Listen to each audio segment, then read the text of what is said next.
Сайн уу, танд энэ өдрийн мэндийг хүргэе.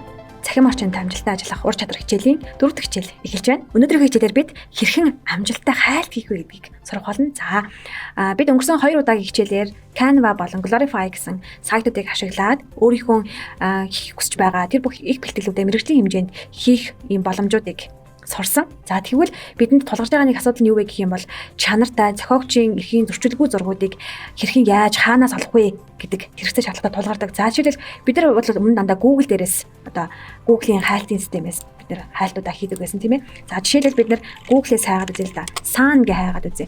За тэгвэл тэ зураг хайлаа гэж бодоход за Google-ийн зургууд маань болохоор яагаад хайлтын системээс хайлтын одоо эрэлтнээс хасагдаад байгаа вэ гэх юм бол Google-ээр байгаа зургууд маань ихэвчлэн зохиогчийн эрхийн зөрчилтэй бас тамгатай байдаг. За жишээлбэл энэ дээр харъя энэ дээр Shutterstock.com гэсэн ийм сайтны ийм зураг хэмжээ байна. За энэ болохоор ийм тамгатай ийм зураг байна. Тэ? За эсвэл зарим нь ийм чанарын шаардлага хангаагүй бүрсгэр зураг байна гэх жишээ ингэж харагддаг. За ийм зургууд нь бидний их бэлтгэлд яагаад хэрэггүй байдаг вэ гэх юм бол хэрвээ та ийм зураг ашиглах юм бол таны одоо их бэлтгэлийн утга учир алдагдаж үнц нь буурна. Мөн ийм тамгатай зохиогч эрхийн зөрчилтэй зураг нь болохоор таныг мэрэгжлийн бус харуулах болно. Тэгэхээр та аль болох хүмүүсийн анхаарлыг, нүдний анхаарлыг татах, хүмүүсийг өөр лүгөө татах тийм их бэлтгэл хийх хүсэж ивэл та илүү сайн чанартай зохиогч эрхийн зөрчилгүй тийм зургуудыг олох хэрэгтэй болно. За тэгвэл өнөөдрийнхөө хичээлээр бүгдээрээ тийм зургуудыг олж чадах, үн төлбөргүй олж чадах сайттай танилцъя.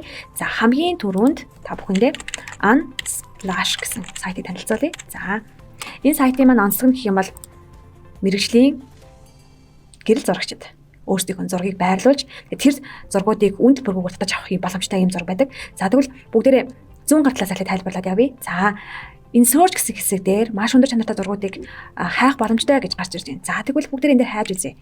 За shooter гэд англиар бичээд хайгаад үзье.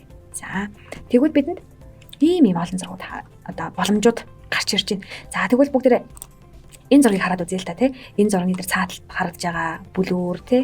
Наадалт харагдаж байгаа шүүдрийн туслын тод байгаа гэх жишээний маш чанартай зураг гэдэг нь үгээр харагдаж байна. За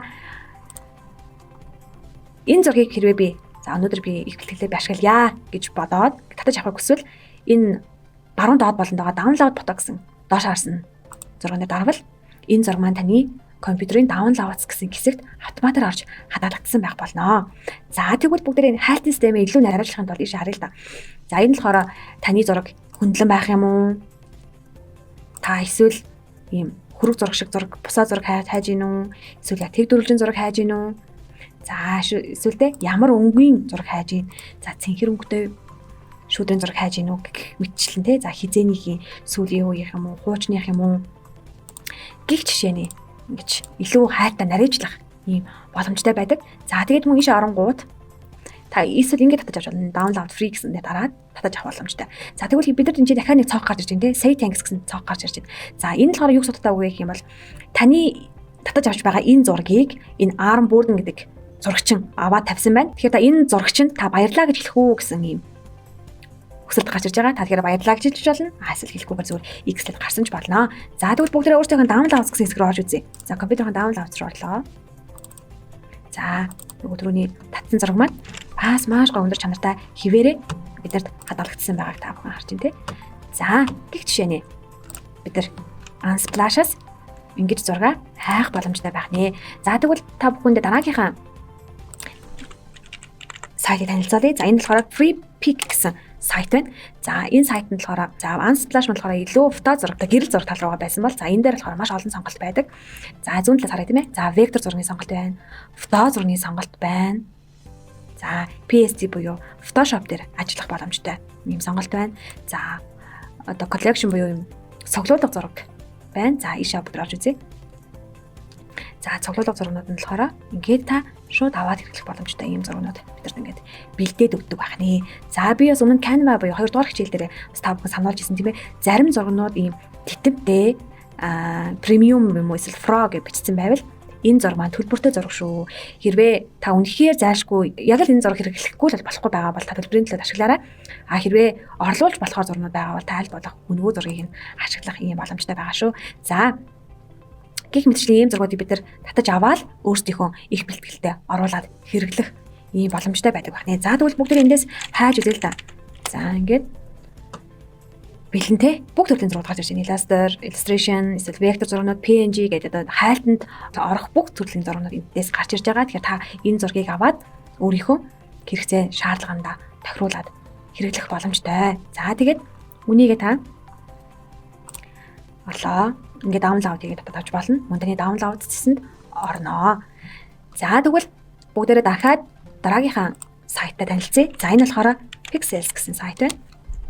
За мөн үүн дээр та төрөл бүрийн өөрийнхөө хайхыг хүсэж байгаа зурнуудаа англи үгийн дэлгүүрүүгээр та сонгоод татаж авах боломжтой. За ингээд download free гэдэг татаад ангууд биднэрт яг нөгөө зураг маань татагтаад ороод ирж байгаа.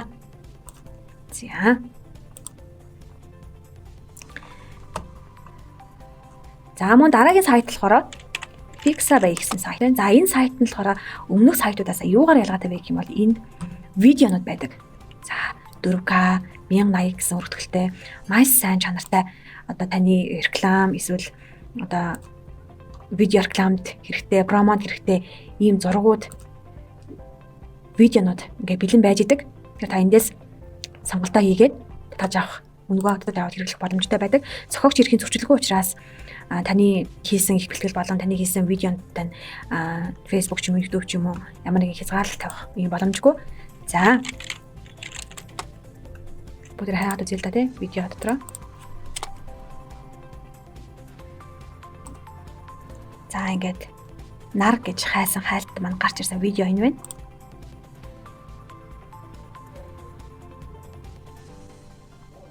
За гих мэдчлэн.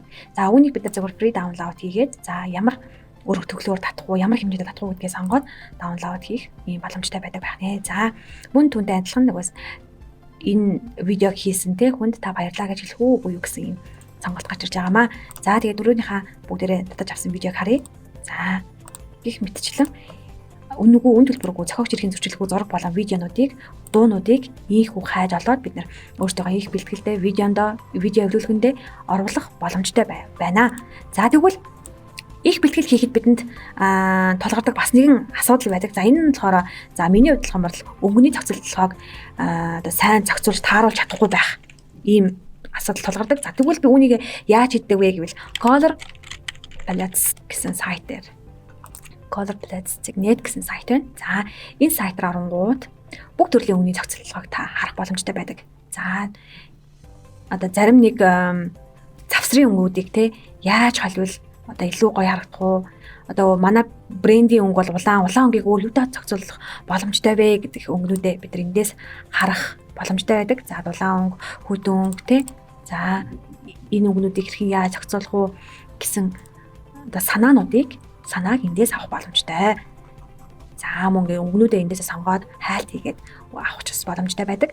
За тэгэхээр та өнгөтэй холбоотой асуудлуудаа энэ сайт руу хандаж шийдээрэй гэж хэлэх байна. За дараагийн сайт болохоор social sizes.io гэсэн сайт байна. За энэ сайт маань ямар сайт вэ гэх юм бол за бид нар мэдээж онлайн ажиллаж байгаа учраас social бүхэл платформ дээр өөрсдийнхөө мэдээллүүдийг зураг хөрөг бичлэгүүдийг тавьж оруулж дагагчдыг өөртөө бий болгодог. За тэгвэл заримдаа бид нэр зургийнхаа хэмжээг буруу өгснөөс болоод мэдгүйгээсээ болоод заримдаа бидний зураг хүмүүс тэрхий жижигхэн харагдах, эсвэл тэрхий том харагдах гих жишээний ийм хүндрэлүүдтэй тулгардаг. За хэрвээ та өөрийнхөө мэдээллүүдийг өөрийнхөө хийсэн их бэлтгэлийг хүмүүст яг хэмжээгээр нь харуулж тэ яг утсаа ингээд үзэж явах үед таны их бэлтгэл яг хэмжээнд харагдах юм бол тэр хүнд бүх мэдээлэл харуулах боломжтой байдаг учраас за жишээлбэл Facebook-ийн news feed-эн дээр байгаа зураг 1200 харьцан 1200 хэмжээтэй байдаг гих жишээний эндээс бид нар энэ хэмжээнүүдийг аваад мэдэж аваад нөгөө Canva болон Clarify-да хэмжээгээ өгөөд хийх боломжтой байдаг. За бас нэг зүйлийг сануулж хэлэхэд нөгөө нэг энэ өнгөн дээр энэ код агааз за Clarify дээр би бас дуудаад өнгөрсөн тийм ээ. Өнгө болгон кодтай байдаг. Энэ кодоо та цээжэд авчих юм бол энэ кодоо хийгээд тэр өнгөө гаргаад ирэх боломжтой байдаг. За тэгэхээр өнөөдрийн хичээлээр бид нэр их бэлтгэл хийхэд бидэнд хэрэгтэй болдог маш олон төрлийн сонголттой мөн зохиогч эрхийн зөрчилгүй чанартай зургуудыг хэрхэн яаж хаанаас татаж авах боломжтой байдаг вэ? Мөн өнгө болоод хэмжээний мэдлэгээ бид нэр хаанаас яаж авч сайжруулах хэрэгтэй вэ гэдгийг боломжтой вэ гэдгийг өнөөдөр суралцлаа. Өнөөдөр шийдлээ хамт байсан танд баярлалаа.